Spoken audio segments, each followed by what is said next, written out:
보니까 슐레마허의 커리큘럼이 미국으로 건너가서 20세기로 넘어오면서 이게 쪼개져 버렸어요. 네 개가 통합성을 유지하면 그래도 괜찮은데 쪼개져 버리면서 신약학을 전공한 분들은 구약학을 안 돼요? 잘 모르죠. 신약학 전공한 사람이 구약학 강의한다 그러면 이상하다 그러면 아마 여러분 그럴 겁니다. 그러면서 조직신학자하고는 또 맨날 싸우죠. 거기 틀렸어. 이게 뭐예요? 적대적이 되더라고요. 그래서 대화도 되지 않습니다.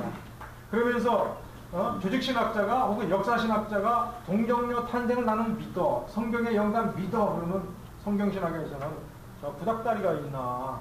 요새는 그렇게 믿는 사람 없어. 성경 모르는구만. 또 이렇게 얘기하면 또 역사신학에서 불신자하냐. 맨날 이렇게 싸워요. 근데 이것이 여기 우리 대전에서의 현실이 아니라 이게 미국에서 이미 만연된 현실입니다. 그러니까 문제는 이렇게 해서 어디 전공한 사람, 나중에 열심히 공부한 사람 보면 할 줄 아는 게 헬라밖에 모른다. 또 어떤 사람은 나는 히브리어 도사야. 나는 신약 성경 배경사 도사야. 역사는 몰라. 청교도 알아. 청교도 이름도 못 들어봤는데 뭐야. 이런 결과가 생기니까 이게 교계의 지도자라고 하는 사람들은 이제 위기의식을 느끼죠. 교회가 파괴되는 거예요. 그래서 이 고민하는 사람 중에 커리큘럼을 개혁하겠다라고 해야 된다라고 하는 고민을 뭐 에벨린이라든가 뭐 유명한 신학자들은 한 번씩은 다 고민했어요. 그 중에 가장 쓸만하게 고민한 사람이 이 리차드 뮬러라고 하는 사람입니다. 이 사람은 이렇게 문제 제기를 합니다.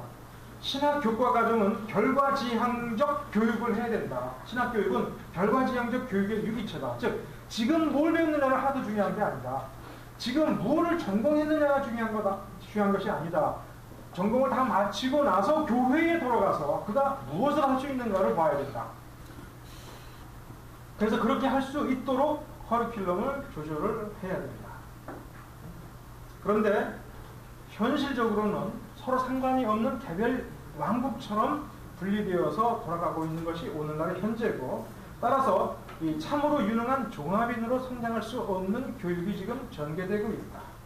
자, 그렇다면은 목회는 본질적으로 성경과 교회를 이해하고 설교하고 그 다음에 평신도들에게 기독교 교리를 제시하고 개인들에게 상담해주고 점점 다원화되어가는 세계 현실의 해석자 역할까지 해줄 수 있어야 되는데, 과연 이러한 교육은 과거에 이런 게 과거에 있었는가? 오늘날만 느끼는 것인가? 아니다. 옛날부터 Theological Encyclopedia, 엔사이클로피디아가 우리 뭐라고 번역해요? 백과사전이라고 번역을 하지 않습니까? 근데 그것은 어느 한 시점에 와서 백과사전이라고 하는 책의 편찬 때문에 알려지고, 그래서 우리가 그런 선입견을 가진 겁니다.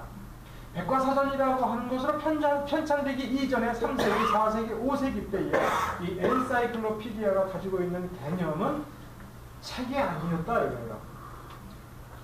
즉, 그 complete circle와 circuit of teaching, 기본적으로 가르쳐야 될 것, 그것을 하나로 묶어놓은 거다 이거예요. 다시 말하면 우리나라 옛날에 뭐하고 똑같은 거냐면 사서성경하고 똑같다 이거예요. 사서성경에서 뭘 배우는 거예요? 사람으로서 사람답게 살아가야 될 동양사회에서 필요한 윤리와 덕목과 사고 방식을 배우는 거예요. 사서성경을 띄웠다 그러면은 뭐예요? 너도 이제 사람 무신할 수 있겠다. 너도 세상에 나가서 조금 더 배우면 거기에 맞춰서 지도자도 될 수 있겠다. 자, 그러면 이제 불신자였다가 교회 안으로 들어왔단 말이에요. 뭐가 돼야 돼요? 우리 식으로 얘기하면 제자가 돼야 될 거 아니에요. 그럼 제자라면 당연히 받아야 될 기본적인 훈련이 딱 정해져 있는 거예요. 있어야 되지 않습니까? 우선 성경 볼 줄 알아야 되고, 기도할 줄 알아야 되고, 전도할 줄 알아야 되고, 그 다음에 누가 야 기독교 신앙에 대해서 이거 뭐야 그러면 기본적인 내용에 관해서는 충분히 성경 펴가면서 얘기를 해줄 수 있어야 되고, 더군다나 목사 양육에 있어서만큼은 더 분명한 거 아닙니까? 그러면 이렇게 최소 필수 이수 사항들을 묶어놓은 것들이 교회 안에는 늘 있어 왔다 이거예요. 그리고 신학교에 해당하는 교육기관이 있었을 때에는 거기에서 교재로 쓸 때에 단순하게 어떤 막연하게 형이상학적인 탁상 공론을 추구한 것이 아니라 이가 교회로 돌아가서 교회를 건전하게 양육하고 유지하기 위해서 알아야 될 것을 훈련시켜주는 기본 교과서라고 하는 것이 늘 있어 왔는데, 이것을 통칭해서 엔사이클로피디아, 특히 테올로지칼은 교회에 관련된, 그러면 세속에서도 그런 시민으로서의 기본적으로 알아야 될 교양교육이라는 게 있었겠죠. 처음에 이 엔사이클로피디아에 해당하는 용어가, 이 용어가 또 시대마다 바뀌지만 이게 원래 세속교육에서 있었다 이거예요. 그것이 초기 대학교육에서는 무슨 과목이었습니까? 초기 대학이 9세기에서 10세기로 넘어가면서 유럽에서 정착이 되면서 이 과목을, 7개 과목을 확정을 했죠. 이게 사막사과라는 거 아닙니까? 이 사막사과가 바로 엔사이클로피디아에 해당하는 겁니다. 그러면 이제 이게 교회에 와서 기본적으로 알아야 될 거. 예를 들어 신학교에 오면, 지금으로 얘기하면 기본 공통 필수 과목 같은 거. 그거에 해당하는 게 테올로지칼 엔사이클로피디아입니다. 근데 여기에 대해서는 더 이상 얘기 안 하는 까닭이 제2강의 주제가 이 엔사이클로피디아입니다. 이게 뭐냐 이거예요. 그래서 엔사이클로피디아의 역사를 제2강에서 다룰 것이기 때문에, 그러니까 이 사람이 테올로지칼 엔사이클로피디아라고 하는 아주 처음 들어보는 용어를 지적을 했는데, 이것이 다음 강의로 연결되고, 그리고 이 사람은 이것이 전체 기독교 역사에서 매우 중요한 교육의 중심축이다 이거야. 그러니까 이 사람은 일본으로 돌아가야 된다고 제시하는 겁니다. 그러면서 이 사람은 4개 분과를 그냥 놔두자. 4개 분과 부분은 놔두는데 이 분과들을 묶으면 되는 거 아니에요? 뭘로 묶느냐? 여기에 지금 뭐가 빠졌습니까? 현대의 4개 분과에 성경신학, 역사신학, 조직신학, 실천신학에 지금 뭐가 빠졌습니까? 주경신학이 빠졌다 이거예요. 그죠? 그러니까 주경신학을 공통 기본 과목으로 집어넣고, 주경신학은 뭐 하는 거예요? 성경 읽고 해석하는 거죠. 그 성경을 이해하는 겁니다. 그러면 그 위에 성경신학, 조직신학, 역사신학, 실천신학을 올려놓자 이거예요. 그러니까 이렇게 보면 돼요. 집에 바닥 기초를 주경신학으로 하고, 여기 역사신학하고 조직신학을 올려놓고, 여기에 성경신학을 이렇게 집어넣고, 여기 집에 지붕을 얹어야죠. 이게 실천신학이라 이거야. 집 됐다 이거야. 가서 예배드리자 이거야. 여기에 주경신학하고 성경신학하고, 현대 교육에서 성경신학은 주경신학이라고 하는 거하고는 조금 떨어져 버렸어요. 예를 들어서 신약학 들어가면 여러분이 신약학을 배울 때 기본으로 뭘 배워야 됩니까? 헬라어 배워야 되잖아요. 헬라어 문법, 그 다음에 헬라어 배우잖아요. 그 다음에 헬라어 본문을 읽는 연습을 하잖아요. 그러면 여러분이 헬라어를 해석했다 그래가지고 주석이 됐냐 이거야. 그건 아니거든. 그러면 예를 들어서 그 당시에 그때 예를 들어서 2세기면 2세기, 1세기면 1세기 당대의 헬라어 여러 문헌도 봐야 되고 랍비 문헌도 봐야 될 거 아니에요. 그 다음에 배경사를 연구해야 될 거 아니에요. 그러니까 배경을 신약 성경 그 시대 배경을 연구하는 거 성경신학의 과업이에요. 구약학, 신약학 마찬가지고. 그러면 이거를 다 종합을 해가지고 성경을 해석을 하는 거는 이걸 연구하는 거하고는 다르단 말이에요. 예를 들어서 2세기 때의 그 유럽 로마를 중심으로 한 경제 현황은 어땠냐 이거야. 그 사람들 그 일상생활은 어땠냐 이해를 해야 될 거 아니에요. 그들의 도시 문명의 삶은 어땠냐 이거야. 이해를 해야 될 거 아니야. 그러니까 고고학적 발굴을 해가면서 그 옛날 자료를 분석하고 통계를 한번 내보고 하면서 이해를 연구하는 것 성경신학의 배경사가 하는 일이죠. 그러니까 이건 성경 본문을 놓고 주석을 다는 거하고는 굉장히 다르죠. 이해가 됐습니까? 그 다음에 그러니까 지금 그게 자꾸 학교의 그 성경 주경신학이 지금 4개 분과 커리큘럼 속에는 주경신학이 어디에 들어가게 되어 있냐면 각 성경 신학 밑으로 들어가게 되어 있어요. 그러니까 신약학에서 신약 성경 해석학을 배우죠. 그러니까 이게 그 신약 성경에서 이미 해석학을 하는데 주경신학을 또 하냐 이렇게 되어 있는데, 원래 해석은 이 주경신학은 두 가지예요. 해석학과 주경학이 합해져 있는 겁니다. 근데 이 합해져 있는 이것은 종합과학이에요. 다시 말하면 조직신학적인 연구 성과도 고려를 해야 되고, 배경사 고고학적 연구와 언어학적 연구를 고려해야 되고, 또 사실은 성경은 고대의 문서입니다. 2000년 전 문서잖아요. 근데 그걸 보는 나는 어디에 있어요? 즉 성경과 2000년 시간 간격을 두고 있는 내가 보는 겁니다. 그러면 예를 들어서 러브라고 하는 단어가, 아가페라는 단어가 본문에 나와 있다고 해서 이건 사랑이야 그러면 나는 지금 무슨 가치관에 입각해서 생각하는 겁니까? 20세기적인 가치관에 입각해서 생각하는 거예요. 혹시 2000년 전에는 좀 약간 다른 색깔로 생각할 수가 있었겠죠. 그런지 안 그런지 확인해 봐야 될 거 아니에요. 그러니까 성경 언어학적인 연구, 문화학적인 갭 이런 걸 종합하고 그 다음에 지금 내가 주경을 주석을 다는 거잖아요. 성경 본문에. 그러면 과거 주석의 역사를 쭉 훑어서 전체를 고려해보고 어떤 것이 합당한가를 생각해보죠. 그러니까 역사도 이게 종합이 되는 겁니다.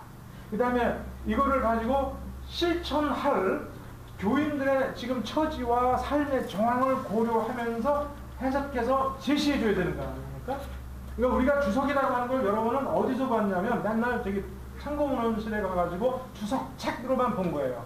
그러니까 주석은 이거 쓰는 거구나라고 생각을 하는 것이지, 여러분의 그 담임 목사가 설교할 때 설교단에 쓰기 전에 서재에서 주석 행위를 하였다고 하는 것, 그리고 그 설교의 대상자가 2000년 전에 있는 교인이 아니라 지금의 교인이라는 점에서는 굉장한 문화적 갭을 극복하고 넘어오면서, 그러면서도 동일한 가치를 추구하고 있는 고도의 예술적 행위를, 종합적 행위를 했다는 것을 망각해버리고 책으로만 생각하기 때문에 그렇습니다.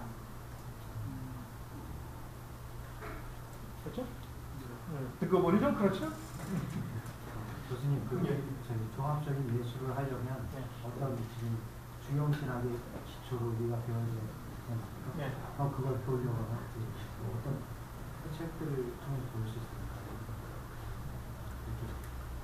강의를 통해서 정말 대답해 주는 게 아주 힘이 되는군요.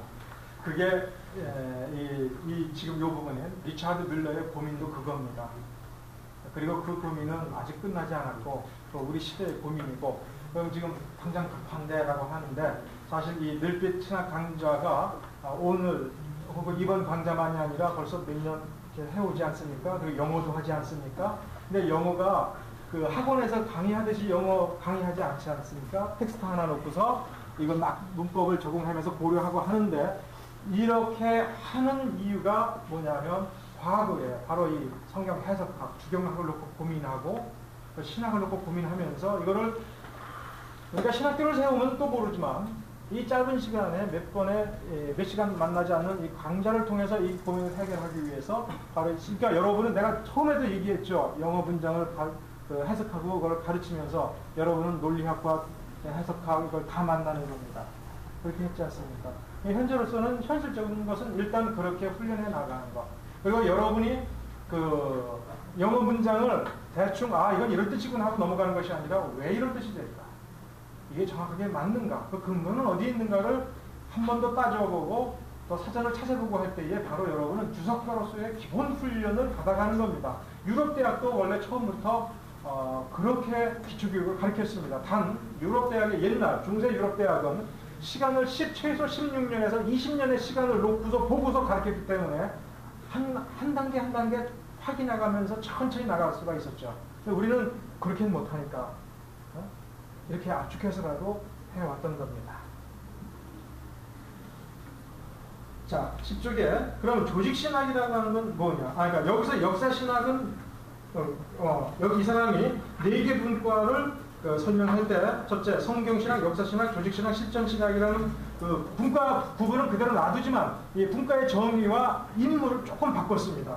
첫째, 그 역사적, 주경적, 신학적인 문제와는 상관없이 그런 게 하는 것이 아니라 신구약 성경 연구를 수행하라. 아까 얘기한 것처럼 배경사, 언어사, 주석행위를 하는 게 아니죠. 그 다음에 역사신학은 교회의 그 정경에 기록되지 않은 백성들, 그러니까 신약 이후에 교회사 시대, 사도 시대 이후에 그 역사 전체를 속에서 영성, 그 다음에 경건 혹은 교회의 가르침의 역사를 다루고, 성경의 가르침을 실천한 과거 행적과 성경의 가르침을 둘러싸고 일어난 과거의 갈등에 관한 문제를 다룬다. 역시 여기도 보니까 성경을 모르면 안 되게끔 돼 있죠. 정의 자체가. 그러면 조직신학은 뭐냐? 삶에 관련된 내용, 일련의 주어진 문제 혹은 관념들에 입각하여 지식의 일관된 구조를 구축한다. 쉬운 얘기로 하면 문제의식을 가지고 접근한다 이거예요. 성경을 막연하게 뭐라고 가르치느냐가 아니라 오늘 이런 문제가 있는데 이거 어떻게 성경은 뭐라고 가르치는지 궁금하다. 예를 들어서 내가 돈이 하나도 없는데 교회를 개척해야 되겠다. 내가 친구한테 돈 빌려가지고 개척한다. 과연 불신자한테 돈 빌려서 개척하는 게 이게 옳은가? 성경 어디에 봐도 거기서 직접적으로 답해주는 장면이 없습니다. 그러니까 이 문제의식을 가지고 이제 성경을 막 뒤져보죠. 여기 보고 저기 보고 하면서 이게 맞을까? 이 성경 구절에 관련이 있구나. 맞을까? 그 다음에 결혼할 때 불신자 자매인데 나 좋대. 결혼할까 안 할까? 성경에 원장님은 하지 말라고 하는 것도 같은데 딱 부러지게 임원주 너 하지 마 이렇게 했으면 속이 시원한데 그러니까 이게 해서 전도하면 되는 거 아닌가? 이게 궁금하단 말이에요. 이를테면 이런 문제의식을 가지고 접근할 때 조직신학이 성립이 된다. 그러니까 결국은 문제의식을 가지고 뭐 하는 거예요? 우리가 생각하는 성경신학 하는 거예요. 그 다음에 그 답을 논리적으로 체계적으로 분석해보고 찾아보는 겁니다. 그러니까 실천신학은 기독교인의 인격 도야에 관련된 것을 연구한다 이거야. 그러니까 기독교인의 인격은 그 기초가 뭐가 돼야 되는 거예요? 성경. 그러니까 실천신학에서 성경신학 모르고는 할 수 없다 이렇게 되는 겁니다. 그래서 그 성경 연구를 언어적, 그 다음에 역사주석적, 신학적 요소로 나누는 것이 타당하다. 그러니까 여기서 지금 그 학교에서 얘기하는 우리가 알고 있는 성경신학은 이 중에 어디 해석이 들어갑니까? 언어적인 거하고 주석적인 거 정도만 지금의 성경신학이죠. 그런데 여기서는 이걸 주석연구 별도로 하고 언어연구 별도로 하고 신학연구 별도로 한다 이렇게 보는 겁니다. 그렇게 하게 되니까 결국은 지금으로 얘기하면 성경신학, 역사신학, 조직신학이 만나서 머리를 맞대지 않고서는 안 되는 거죠. 그 다음에 히브리적 사유, 헬라어적 혹은 라틴적 사유에 관한 고정적 관념이나 편견을 버려라. 교리는 무슨 정신의 구현? 그리스 로마적, 헬라적 정신의 구현. 이 뜨거운 영성은 히브리 정신, 그러니까 히브리는 비논리적인 저렇게 얘기하죠. 이게 독일 사람들의 편견이라 이거예요. 문제는 이 리차드 밀러도 독일 사람이고 원래 집안이 루터교회 집안 출신이에요. 근데 이게 역사, 그러니까 근대에 와서의 그 자유주의자들, 특히 하른락 같은 사람들이 제시한 편견이지 그 이전에는 이런 편견은 없었다 이거예요. 근데 지금 성경신학은, 현대 성경신학은 그 편견을 끌어안고 있다 이거야. 그래서 거기에 입각해서 하고 있다.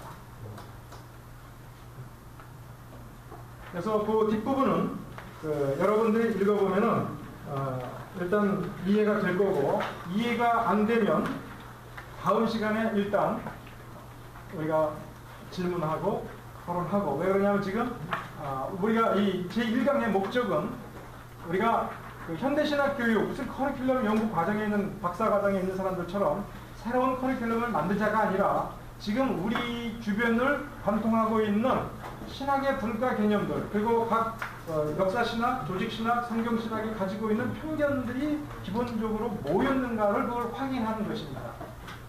그러면서 이런 편견들을 확인해야 과연 이 편견대로 가게 되면 아까 얘기한 것처럼 분석이는 돼도 종합이는 안 돼요.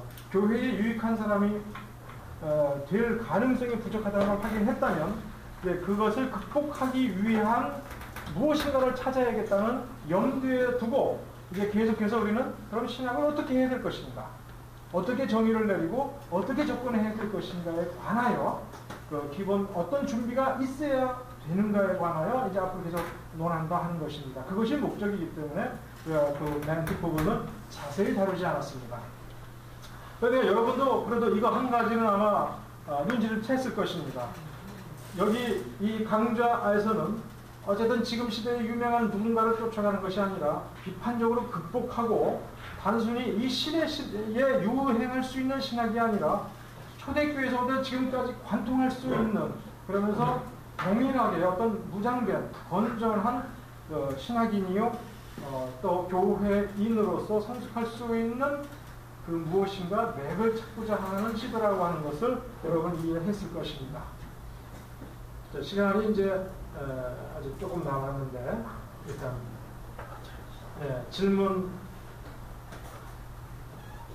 아니면 한 10분 쉬었다가 쉬었다가 그 다음에 질문 받겠습니다. 거라든가 이런 내용을 준다기보다는 사실은 고민하는 시간입니다. 우리가 어떻게 신학을 해야 될 것인가. 그래서 내가 어떤 목표를 어떻게 얼마만큼 성취했을 때에 우리가 신학교육을 받았다라고 말할 수 있는가. 그 요소들은 무엇인가. 예전에는 어떻게 훈련시켜냈는가. 이런 것들을 찾아서 고민하고 하는 겁니다. 그래서 일단 오늘 제1강좌에서는 우리가 처해져 있는 이 현실을 나름대로의 18세기 이후부터 되었던 커리큘럼의 맥락 속에서 한번 고민을 해본 겁니다. 분명히 2개 혹은 3개의 아주 크게 보면 교육 커리큘럼 시스템이 있을 수가 있었습니다. 예를 들어서 헤르만 바핑크라든가 이런 사람들은 그냥 교의학 그래가지고 별도의 교육 커리큘럼이 있었습니다. 그러니까 바핑크 같은 사람도 우리가 지금 기준으로 보면은 조직신학자입니다. 그런데도 이 바핑크의 그 전기를 보면 그때 총회로 모이면 그때 당시 그가 속한 교단의 분위기는 그런 거예요. 총회의 협의에 의해서 어떤 교수를 5년 동안 부탁을 하는 겁니다. 강의를. 그러면서도 총회에 모일 때에 그 교수에게 과목까지도 대충 정해줍니다. 조직신학자인 이 사람에게 예를 들어서 신약학의 강의를 총회에서 요구하기도 하고 변증학이 필요하다. 그러면 변증학에 대한 강의도 해달라고 부탁하기도 합니다. 그러니까 이게 우리가 생각하기에는 과목의 경계가 별로 이렇게 엄격하지 않은 그런 시스템이 있고 또 과목의 경계가 있다 하더라도 지금 커니햄이 제시한 것처럼 그런 4개 국가로 나눠지는 시스템이 있고 영미권에서 가장 유행하고 있는 가장 기본적인 거다라고 생각하는 성경, 조직, 역사, 실천이라고 하는 4개 국가도 있었던 겁니다.